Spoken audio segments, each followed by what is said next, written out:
Guys, तो मैं आज आप लोगों को ले जाऊंगी रेलप्पा मंदिर। मैं, मम्मी और भाई अभी सुबह सुबह जाएंगे मंदिर, वहाँ पूजा कर। मम्मी की कुछ विशेष थी कि उनको वहाँ पे साड़ी चढ़ाना था, तो भाई की छुट्टियों में कुछ दिन 2-4 दिन बचा हुआ, तो फिर सोचे आज चलो आज मंदिर घूम लिया जाए। सो गाइस, हम एक नहीं आज 2 मंदिर जाएंगे। एक रामगढ़ का बंजारी मंदिर, उसके बाद रेलप्पा मंदिर जाएंगे। पहले मैं बताना भूल गई थी।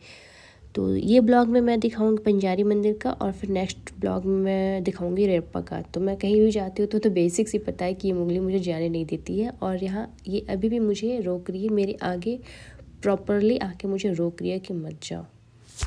और मैं कहीं ये पढ़ी थी कि अगर आप कहीं बाहर जाते हो ना, आपके डॉग्स आपकी घर वापसी के लिए ना गॉड से प्रे करते हैं कि मेरे जो ऑनर है ना वो जल्दी से घर पे आ जाए। तो कहीं ना कहीं ये चीज़ मुझे सच लगता है, क्योंकि मैं कहीं भी जाती हूँ उधर से रिटर्न आती हूँ तो मुगली मुझे वैसे ही दरवाजे के पास ही मिलती है। मेरी आवाज़ थोड़ी चेंज हो गई क्योंकि मैं बाइक से गई थी प्रॉपर धूप में, इस वजह से मेरी तबीयत ख़राब हो गई और फिर आवाज़ भी चेंज हो गई। और ये मेरे साथ हमेशा के हमेशा ही होता है। तो गाइस, मैं पहुँच चुकी हूँ बंजारी मंदिर जो रामगढ़ में है। ये है यहाँ का बहुत फेमस मंदिर है। यहाँ की भी कुछ मान्यताएं है कि यहाँ लोग आते हैं तो उनकी मन्नत पूरी होती है। तो मम्मी की भी कुछ मन्नत थी यहाँ पे जो अभी पूरी करनी है, उनको साड़ी चढ़ाना है यहाँ पे कुछ। बस दिल में जो मैं आरज़ू लेकर आई थी माता रानी, बस वो पूरा कर दीजिए, फिर मुझे कुछ नहीं चाहिए।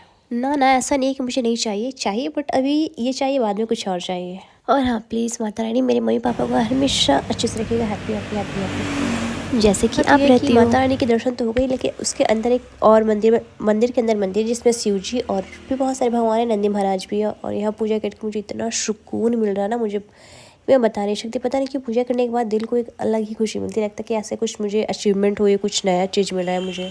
देखो गाइस, मैं तो गॉड जी पे बहुत ज़्यादा ट्रस्ट करती हूँ, तो मुझे पूजा करना बहुत ज़्यादा पसंद है। और यहाँ आने का हमारा कोई प्लान ही नहीं था, फिर भी देखो हम आ गए।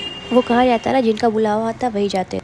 पूजा खत्म, उसके बाद नारियल फोड़ा गया, और नारियल फोड़ने के बाद गाइस जो वाइट जो फल आता है ना, बोला जाता है कि पूजा सफल हो जाता है। अगर आपके नारियल में वो मिला तो फिर बहुत अच्छा है। तो हमारे नारियल में वो मिल गया था, हमारी पूजा तो हो गई थी सफल। हमें बहुत खुशी थी इस बात की। उसके बाद फिर पंडित जी से हाथ में मौली धागा, प्रसाद, टीका लेने के बाद फिर हम निकलने वाले हैं अब माता छिन्नमस्तिके के दर्शन के लिए। तो गाइस, अब वो ब्लॉग तो मैं दूसरे पार्ट में डालूंगी, इस वाले में नहीं डालने वाली। वो वाला तो वीडियो नेक्स्ट ब्लॉग में आएगी। तो अब हम पूजा कर लिए, अब हम जा रहे हैं मंदिर, दूसरी मंदिर। अभी सिर्फ सुबह के 7 बजे, फिर भी अभी का धूप देखो, लग रहा है ऐसा कि 12 बज गया। और ये जेठ का महीना चल रहा है। जेठ में तो वैसे भी धूप तो बहुत ज़्यादा होगी, और जेठ का मतलब तो पता ही है। तो सिर पे पल्लू और गमछा तो आजकल सबके होते ही। जेठ शब्द ही हार्ड होता है, रिश्ते में भी और महीने में भी।